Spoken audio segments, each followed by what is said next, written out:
Yo, Dan Tricks here, how you doing? And I'm doing some fantastic effects today from this B-U-T-Y, because I want to. This book, Jay Sankey, Volume 2. These are a fantastic set of books which I've just got. They've just reprinted them. So glad I purchased all three of these now. And I'm on volume 2, practicing a lot of effects, going out there, filming them, and hopefully getting better and better. Can't wait to show you how cool these tricks can actually be in the real world. In the real world. Now, I have quite a bit to talk about today, about learning magic, how different magic can be out in the real world compared to watching it on camera, on TV. And a lot of the times, as we all know, people use TV, like say Dynamo, David Blaine, they do use a lot of editing and cutting and a little bit of cheating. We know.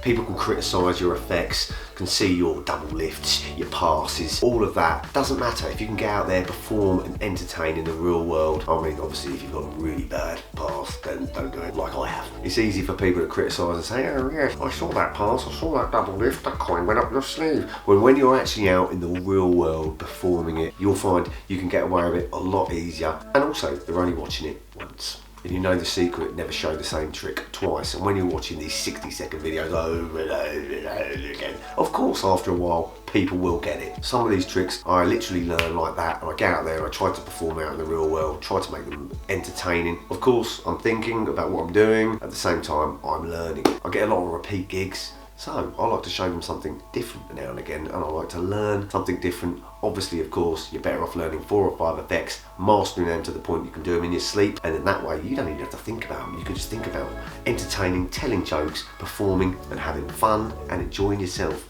It's very important. Enough of all that for now. You want to see a trick? Let's check this one out. I want to show you this little effect from this book. It's on page 545. What a number. And its difficult level has actually been rated 4 stars. It's called Leaving Home. Enjoy. Now this is something quite interesting. You see I have this key on this cord. Now I say to a spectator, I say, try and take this key off of this cord without untying or touching that knot or even cutting the cord. Now of course they can't do this, but I can because I know the secret. So I take the cord, I pull down on the cord like so, I then take the key off of the cord. You can see it straight off the cord. Now to put it back on again, all I've got to do is throw it straight back on, and you can see the key ends up back on the cord. And at the end of the effect, everybody screams, "You're a wizard, Harry." There you go. Key on a cord there. It's called Leaving Home on page 545. I feel agree, a fantastic little effect. Not new, a lot of people have done things similar to that. I think Sankey came up with that idea. Obviously Gregory Wilson does something similar with a ring and a cord, but different, but the same. A stunning little effect there. Can't wait to get out in the real world and show that one to you to see what reactions that gets. I think it'll make a nice little puzzle for the spectator to do, and then you just bosh, throw it back on again, hit them where it hurts. And as I was saying earlier about practicing magic, just get out there, be yourself. It doesn't matter if you haven't got the best double lift or the best pass in the world. You've just got to get out there, practice, perform, entertain, be yourself, enjoy, and hopefully your spectators will too, which I'm sure they will. You are a good person. And some effects you do get caught on, like say for instance the watch steal. Sometimes it's blatantly obvious when you see it on camera, but when you do it to the actual person, they don't know a clue. For me, the watch steal is possibly one of the best effects I can do on a night out if I take 4 or 5 watches at a gig. Most of the time when I do take a watch, I get a booking just from that one effect. So don't be scared of being caught when you're doing your magic. Move on, do something else, and entertain. Things which I should also learn from is when you're doing a trick or telling a joke or anything like that, pause, let it sink in. I am a very fast performer, I know that, and sometimes I need to stop, let the audience breathe a little, and myself. And also I find when you're out performing, the more you perform, the more people you do it to, it's always the beginning that's very nerve-wracking, and then after a while once you get into it and you go to more and more people, the nerves slowly just drizzle away into the distance like a storm. And obviously there's certain effects that work in some environments, like if it's a loud environment or a quiet environment or a small group of people or a large group of people. I've seen the best magicians in the world. I've spotted their double lift. I've spotted a coin going up their sleeve. I've seen them do something from behind their back. It doesn't matter. Don't worry about it. Get out there and perform. Oh yes, you should watch your angles. You shouldn't do it like that. You should do it like this. Shut it. Enough of all that, let's move on to this next effect. This is a beautiful little quickie that I think will be very nice. I have performed it a few times. I want to get some better footage of it and show it to you. This next effect is from page 761. It's called Prime Time. The difficult level rated 2 stars. Check it out. Okay, look here, I have a coin, in this case a 50p piece, but any coin can be used. You can borrow it off a spectator. I'll take this coin over here, and if you watch, all I've got to do is just wiggle my fingers like so, and that causes the metal to just go soft.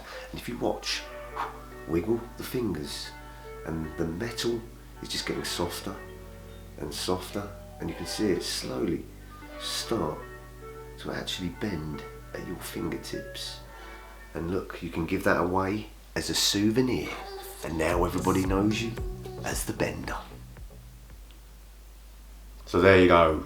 Prime Time Bend on page 761. And I think you'll agree, a nice little coin bend there where the coin actually slowly bends towards you. And it does actually go down quite well. You can give the coin away as a souvenir. And don't be scared to get out there and show people, because that's what it's all about. Fair enough, people can perform in front of a camera. I've seen people perform in front of cameras excellent, flawlessly. Out in the real world, performing to humans is very different. I know I've got to learn certain moves. I'm still practicing my double lift, practicing the pass. I saw you lift up 2 or 3 cards. I saw that coin go up your sleeve. Well, actually, some people have actually said they've seen the coin go up my sleeve, but you just carry on and move on and do another trick. What do you do? It's nice to do a bit of everything, a bit of pickpocketing, a bit of mentalism as well. And also get a bit of juggling in there, like I've been practicing with my hats. Hopefully we'll get a bit better. And as you can see, you can do anything you like, just to make it a little bit more entertaining.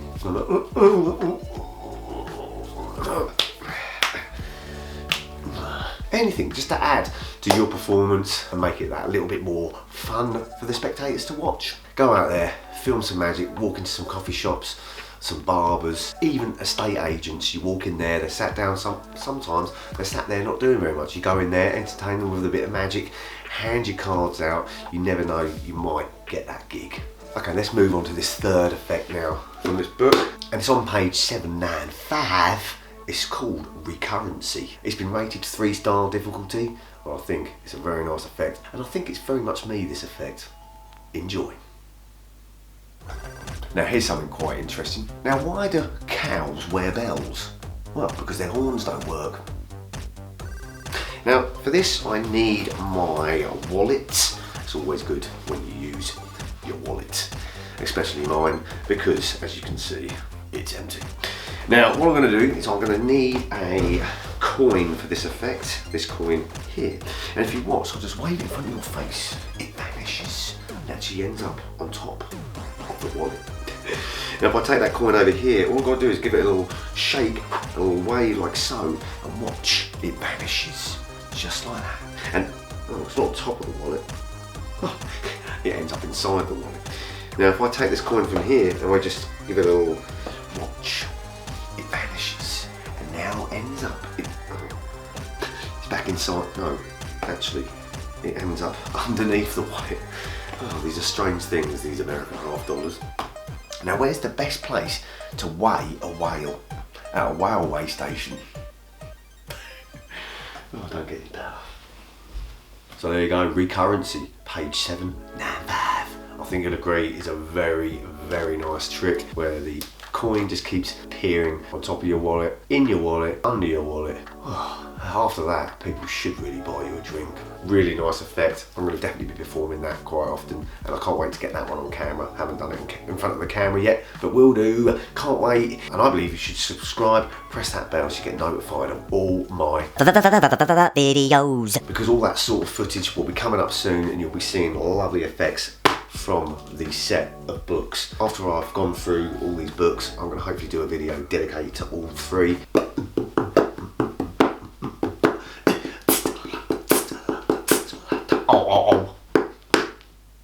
Okay, so now I want to end this video. I've actually gone out in the real world and performed this. I literally just learned it. I was practicing it at home. Literally, these are the first few people I've ever performed this effect to, so I hope you enjoy it and appreciate the fact that I might not have a performance down to a T. You can see the effect is pretty powerful.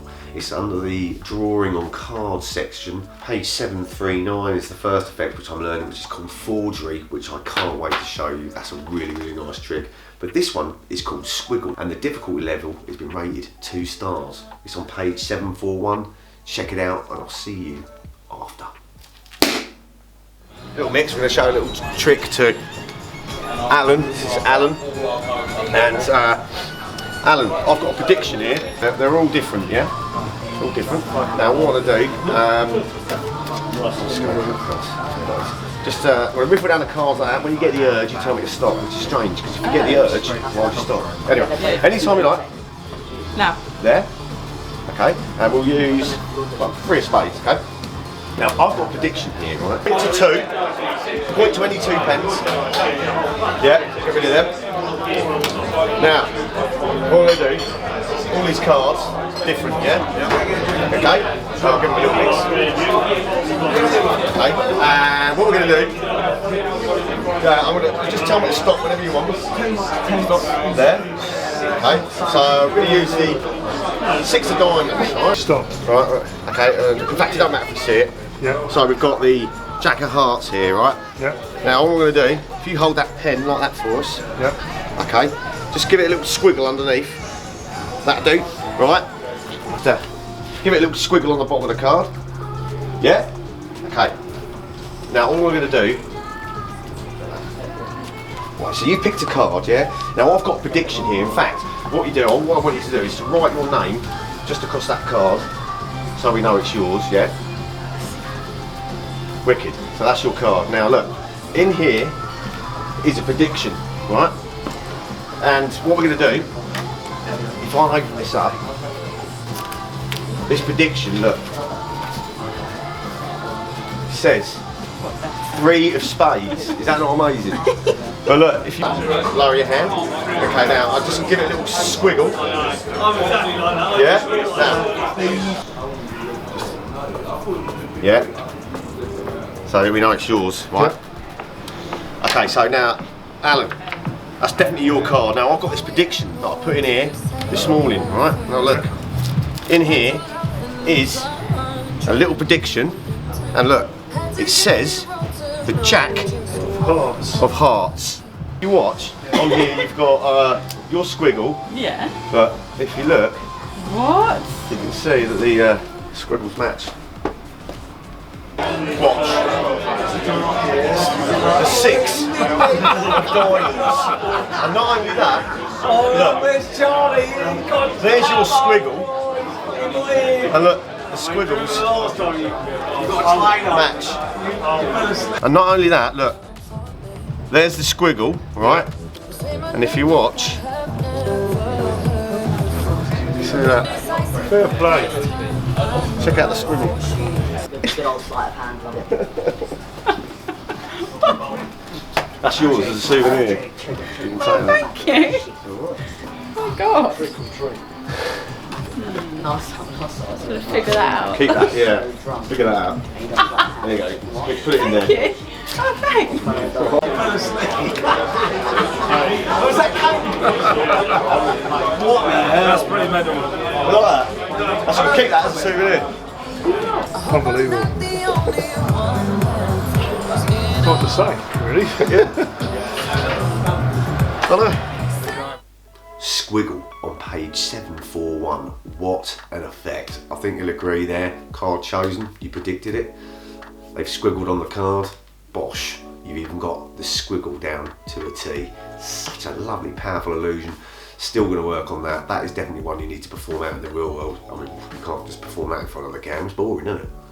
I hope you enjoyed this video, and remember, if you are practicing magic, just get out there, practice these effects, show them to people, maybe people you know. Get out there on the streets. The only way you're going to get over your nerves is by practicing. Keep the magic real, don't reveal the secrets, and I'll see you in the next video.